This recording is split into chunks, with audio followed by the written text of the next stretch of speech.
அன்றியும் நீங்கள் மீட்கப்படும் நாளுக்கென்று முத்திரையாக பெற்ற தேவனுடைய பரிசுத்த ஆவியை துக்கப்படுத்தாதிருங்கள். அல்லேலூயா சொல்லாமா? மீட்கப்படும் நாளுக்கென்று முத்திரை. பரிசுத்த ஆவியானவர் நம்மை மீட்கப்படும் என்று. எப்போ மீட்கப்படுவோம்? கர்த்தருடைய வருகையிலே மீட்கப்படுவோம். அந்த பரிசுத்த ஆவியானவரை நீங்கள் என்ன செய்யக்கூடாதான்? துக்கப்படுத்தக்கூடாதான். நல்லா யோசிச்சு பாருங்க, நீங்கள் யாரெல்லாம் துக்கப்படுத்துறீங்க? பரிசுத்த ஆவியானவர் மட்டும் கிடையாது. உங்கள் குடும்பத்தில் உள்ளவங்க, உங்கள் ஃப்ரெண்ட்ஸு, உங்கள் கணவன், மனைவி, பிள்ளைகள், இவங்களெல்லாம் நீங்கள் துக்கப்படுத்துறீங்க உங்கள் செயல்களினால. ஆனால் மீட்பினுடைய நாளுக்கென்று முத்திரையாக பெறப்பட்ட பரிசுத்த ஆவியானவரை நீங்கள் என்ன செய்யாதீங்க? துக்கப்படுத்தாதிருங்க. எப்படி நம்ம துக்கப்படுத்துவோம்? ஜெபிக்காமல் இருக்கிறது பரிசுத்த ஆவியானவர் ரொம்ப துக்கப்படுவார். ஏன்னா அவர் தான் நமக்காக விண்ணப்பம் பண்ணுறார், அவர் தான் நமக்காக மன்றாட்டுகளை கொடுக்கிறார். அந்த ஆவியானவருக்குரிய நேரத்தை நாம் ஒதுக்காவிட்டால் அவரை நாம் என்ன செய்கிறோம்? துக்கப்படுத்துகிறோம். பரிசுத்த ஆவியானவர் உங்களிடத்தில் வரும்பொழுது நீங்கள் பலன் அடைவீர்கள். பலன் குறுகி போயிருந்தால் துக்கப்படுத்துகிறோம். பலன் அடைந்தவர்களாக இருக்கணும். கிறிஸ்தவ விசுவாச பிள்ளைகள், புதிதாக ஆண்டவரை ஏற்றுக்கொண்டவங்களுக்கு அது அது அவங்கள பெருசாக நம்ம எடுத்துக்க வேண்டியதில்லை. ஏற்கனவே பல வருடங்களாக ஆண்டவருடைய நாமத்தை மையப்படுத்தி கொண்டிருக்கிற பிள்ளைகள் பலவீனம் அடையக்கூடாது. அல்லேலூயா சொல்லாமா? சாட்சிகளாக இருப்பீர்கள்னு சொல்லப்பட்டிருக்கிறது. நாம் கர்த்தருக்கென்று சாட்சியாக இருக்கும் பொழுது பரிசுத்த ஆவியானவரை மகிழ பண்ணுகிறோம். அல்லேலூயா. சாட்சி இல்லாத பொழுது துக்கப்படுத்துகிறோம். இயேசு கிறிஸ்துவே நிறைய இடங்களில் அவரை பற்றி சாட்சி சொல்லுவாங்க. ஒன்று, பிதாவானவர் சாட்சி கூறுகிறார். என்ன? இவர் என்னுடைய நேசகுமாரன், இவர் மீது பிரியமாய் இருக்கிறேன். அல்லேலூயா சொல்லாமா? உங்களை இயேசு கிறிஸ்து இன்னைக்கு அப்படி சொல்கிறதுக்கு வாய்ப்பு இருக்கா? இல்லை உங்கள் அப்பா அம்மா உங்களை சொல்கிறதுக்கு வாய்ப்பு இருக்கா? இவன் என்னுடைய நேசகுமாரன், இவர் மேல் நான் என்ன செய்கிறேன்? பிரியமாக இருக்கிறேன் அப்படின்னு சொல்ல முடியுமா? அப்போ துக்கப்படுத்தி இருக்கிறோம். அதனால சொல்ல முடியாத ஒரு நிலைமை. அல்லேலூயா. தேவ ஆவியானவர் மகிழ பண்ணும்படியாக, தேவ ஆவியானவர் நம்மை மீட்டெடுத்ததற்காக அவர் சந்தோஷப்படும்படியான நம்முடைய செய்கைகள் இருக்க வேண்டுமே ஒழிய துக்கப்படுத்துவதாக இருக்கக்கூடாது. அல்லேலூயா. 1 சாமுவேலின் புஸ்தகம் 17வது அதிகாரம் 37வது வசனம். 1 சாமுவேல் 17:37.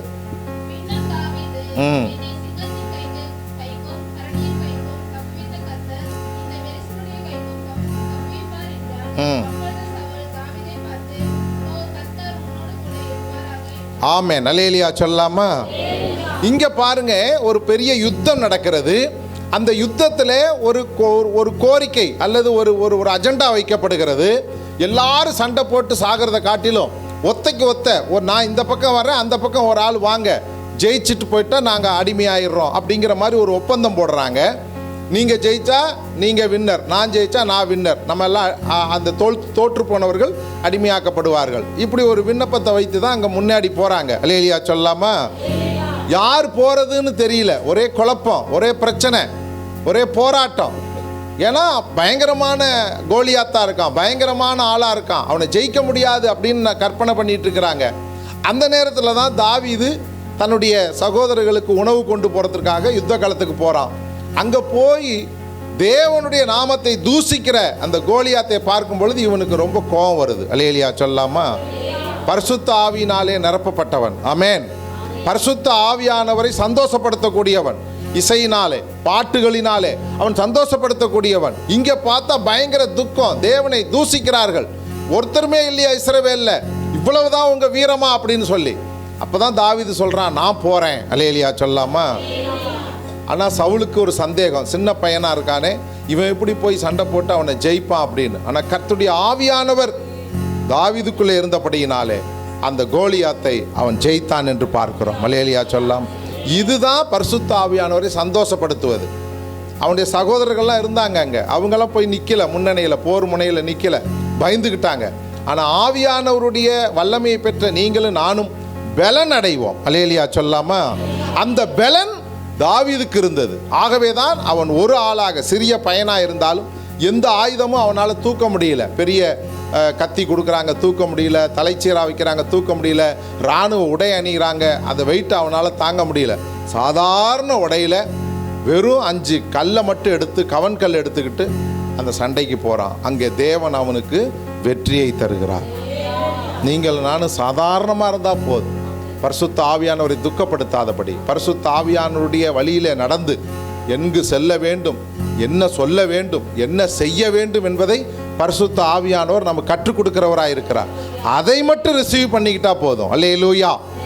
அங்கே வெற்றி கிடைக்கிறது, ஜனங்கள் சந்தோஷப்படுகிறார்கள், பரிசுத்த ஆவியானவரும் சந்தோஷப்படுகிறார்.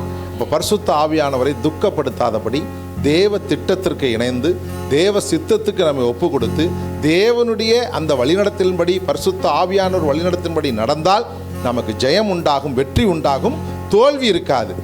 ஜெயம் உண்டானால் நமக்கே மகிழ்ச்சி என்பும்போது நம்மை அனுப்பின தேவனுக்கு பெரிய மகிழ்ச்சியாக இருக்கும். அல்லேலூயா சொல்லாமா? எபிரேயருக்கு எழுதின நிருபம் 3வது அதிகாரம் 13வது வசனம். எபிரேயர் 3:13.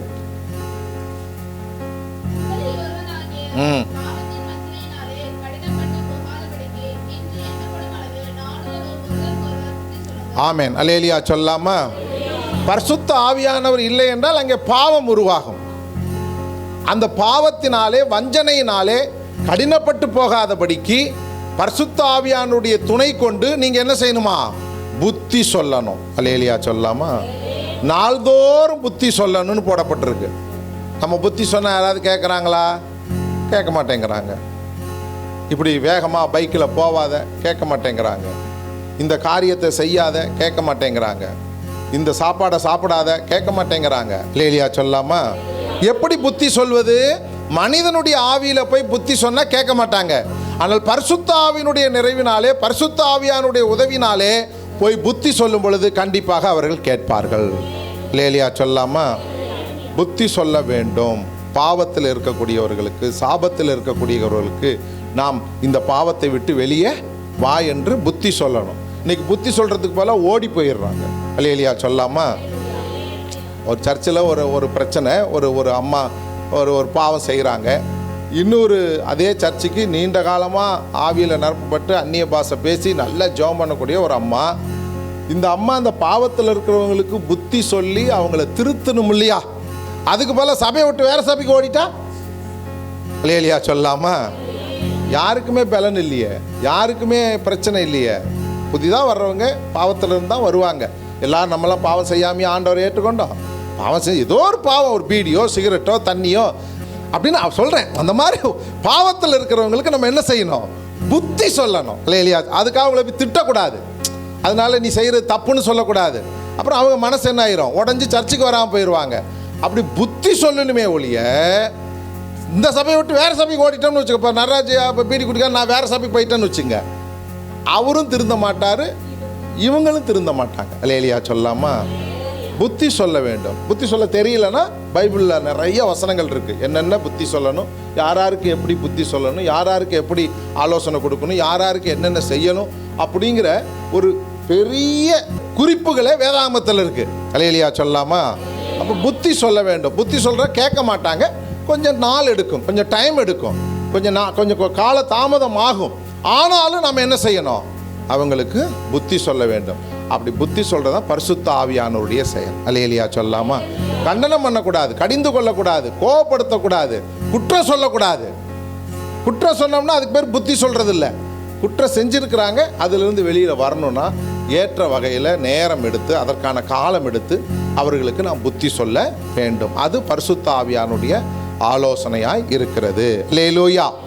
யாக்கோபு 4வது அதிகாரம் 17வது வசனம். யாக்கோபு 4:17.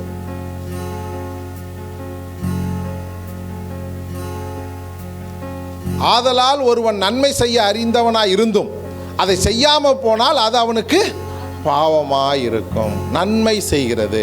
பரிசுத்த ஆவியானுடைய வேலை என்னங்க? நன்மை செய்கிறது. திராணி இருந்தும் அல்லது நன்மை செய்ய அறிந்தவனாய் இருந்தும் அதை செய்யாமல் போனால் அது அவனுக்கு அது போய் கொலை செய்யணும், கொள்ளையடிக்கணும், சாராயம் குடிக்கணும், உபச்சாரம் பண்ணணும், வேசித்தனம் பண்ணணுங்களாம் பாவம் இல்லை. நன்மை செய்ய திராணி இருந்தும் நன்மை செய்யாவிட்டால் அது பாவம். அல்லேலூயா சொல்லாமா? இந்த நன்மை செய்வதற்கு பரிசுத்த ஆவியானுடைய உதவி தேவை. அல்லேலூயா சொல்லாமா? உங்களுக்கு நன்மை செய்ய திராணி இருந்தும் அதை செய்யாவிட்டால் அது பாவம். ஆகவே நீங்கள் முடிந்த அளவு அண்மையில் சாந்தி கியர்ஸுக்கு போனோம், அங்கே ஆஸ்பத்திரிக்கு போனோம். அங்கே ஒரு போர்டு வச்சுருக்குறாங்க, குறைந்த கட்டணத்தில் எல்லா விதமான ஹாஸ்பிட்டலும் அவங்க பார்க்குறாங்க. உள்நோயாளிகள் கிடையாது, வெளிநோயாளிகளுக்கு மட்டும்தான், பெட்டெல்லாம் அங்கே கிடையாது. அங்கே ஒரு போர்டு வச்சுருக்காங்க. என்ன போர்டு வச்சுருக்காங்கன்னா, இந்த குறைந்த கட்டணத்தில் நாங்கள் உங்களுக்கு மருத்துவம் பார்க்குறோம், பணக்காரவங்களும் இங்கே வந்து மருத்துவம் பார்க்குறீங்க, ஏழைகளும் பார்க்குறாங்க, பணக்காரவங்களும் இங்கே வந்து பார்க்குறீங்க. பணக்காரவங்க உங்களுக்கு நிறைய பீஸ் வாங்கினா நாங்கள் வாங்கலை. சரி, அப்போ அதுக்கு என்ன செய்யலாம்? ஏதாவது டொனேஷன் கொடுக்கட்டுமா? டொனேஷனும் நாங்கள் வாங்க மாட்டோம். வேற என்ன செய்கிறது? உங்கள் மனசாட்சிப்படி இந்த ட்ரீட்மெண்ட், இப்போ உதாரணத்துக்கு ஒரு ஸ்கேன் எடுக்கிறாங்க, இங்கே 1000 ரூபா, வெளியில் 10,000 ரூபா, 9,000 ரூபா மிச்சம் இருக்குல்ல. உங்களுக்கே தெரியுது, ப்ரைவேட்டில் போய் நான் பார்த்தா அதுங்க எவ்வளவு? 10,000 ரூபா. இங்கே பார்த்தா 1000 ரூபா, மிச்சம் 9,000 இருக்குல்ல. இந்த 9,000த்தில் உங்களுக்கு தெரிஞ்சு கண்ணுக்கு தெரிஞ்சு கஷ்டப்படுற, உங்களுக்கு தெரிஞ்சு சிரமப்படுற மக்களுக்கு நீங்களே கொடுங்கங்கிறார். அப்படி ஒரு போர்டு வச்சுருக்குறாங்க அங்கே. நாங்கள் ஏழைக்கு வாங்குற மாதிரி தான் உங்கள்கிட்டையும் பீஸ் வாங்குவோம், பணக்காரவங்கிறனால உங்கள்கிட்ட அதிகமாக பீஸ் வாங்க மாட்டோம். ஆனால் அந்த பணம் வெளியில் இருக்கிறதும் தெரியும், இங்கே இருக்கிறதும் தெரியும். 30 ரூபா தான் கன்சல்டிங் ஃபீஸு எந்த டாக்டர்கிட்ட போனாலும். இங்கே சாதாரணமாக ஒரு டாக்டர் போனாலும் 200 ரூபா கேட்குறாங்க. அப்போ மிச்சம் 170 ரூபா மிச்சம் இருக்கு இல்லையா? அந்த 170 ரூபாய் ஏழைகளுக்கு கொடு, நீங்களே கொடுங்கங்கிறாங்க. எங்ககிட்ட கொடுக்க வேண்டாம், நீங்களே கொடுங்கங்கிறாங்க. இல்லையா சொல்லாமா? அப்போ நன்மை செய்ய நமக்கு திராணி இருக்கும் பொழுது, நன்மை செய்ய அறிந்திருக்கும் பொழுது அதை செய்யாமல் போனால் அது பாவம். அதை பரிசுத்த ஆவியானவர் விரும்புகிறது இல்லை. அல்லேலூயா. யாக்கோபு 3வது அதிகாரம் 6வது வசனம். யாக்கோபு 3:6. நாவும் நெருப்புதான், உலகம்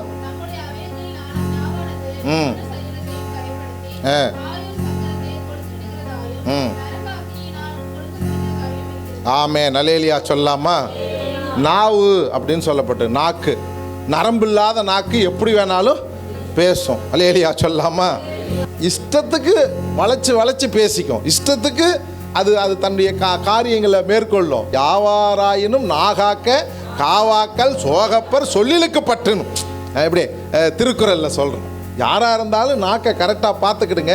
அப்படி கரெக்டாக பார்த்துக்கலன்னா உங்களுக்கு வாழ்க்கையில் சோகம்தான் உண்டாகுன்னு பாருங்கள். நாவு. அல்லேலூயா சொல்லாமா? பரிசுத்த ஆவியானவர் நல்ல வார்த்தைகளை பேசாதான் நாக்கு கொடுத்துருக்கிறார்.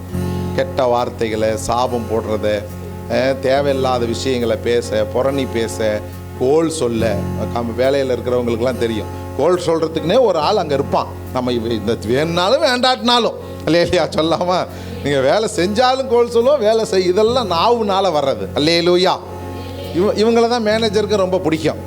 ஏன்னா எல்லா விஷயத்தையும் சொல்லிக் கொடுக்குறாங்கன்னு. அவனை சொல்லிக் கொடுக்குறது யாருன்னு தெரியல இல்லையா? அப்படி ஒரு நாள் வரும். அவன் கம்பெனி விட்டு வெளியில் போகும்போது தான் சந்தோஷப்படுவாங்க மக்கள். அப்போ இந்த நாவை வந்து கரெக்டாக பாதுகாத்து கொள்ளணும். அல்லேலூயா சொல்லாமா? சண்டை குடும்பத்தில் வர்றதே நாவுனால தான், வார்த்தையினால தான், பேசுறதுனால தான். அப்போது நாம் பேசுகிற பேச்சு பரிசுத்த ஆவியானுடைய துணை கொண்டு இனிமையாக இருக்க வேண்டும். பேசுகிற பேச்சு ஆசீர்வாதமாக இருக்க வேண்டும். பேசுகிற பேச்சு மற்றவங்களை சந்தோஷப்படுத்த வேண்டும். பேசுகிற பேச்சு மற்றவங்களை ரட்சிப்புக்குள்ளே கொண்டு வர வேண்டும். இல்லை நான் நரகத்துக்கு போயிருன்னு சொல்லப்பட்டிருக்கு. அல்லேலூயா சொல்லாமா? ஆயுள் சக்கரத்தை கொளுத்தி விடுதான். அப்புறம் என்ன போட்டிருக்கு? நாவானது முழு சரீரத்தையும் கரைப்படுத்துறதா இருக்குதான். அக்னியினாலே கொளுத்தப்படுகிறது, நரக அக்னியினாலே கொளுத்தப்படுகிறதா இருக்கிறது. ஆகவே பரிசுத்த ஆவியானவர் துணை கொண்டு என் நாவு நீங்கள் கட்டி போடுங்க, என் நாவை பொறுத்து கொள்ளுங்க.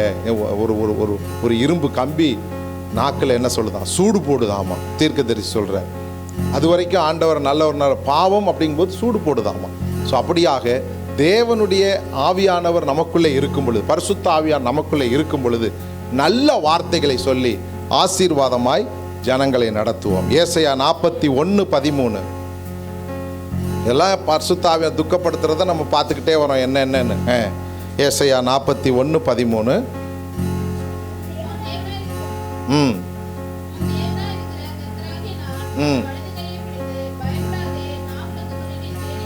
ஆமென். அல்லேலூயா சொல்லாமா?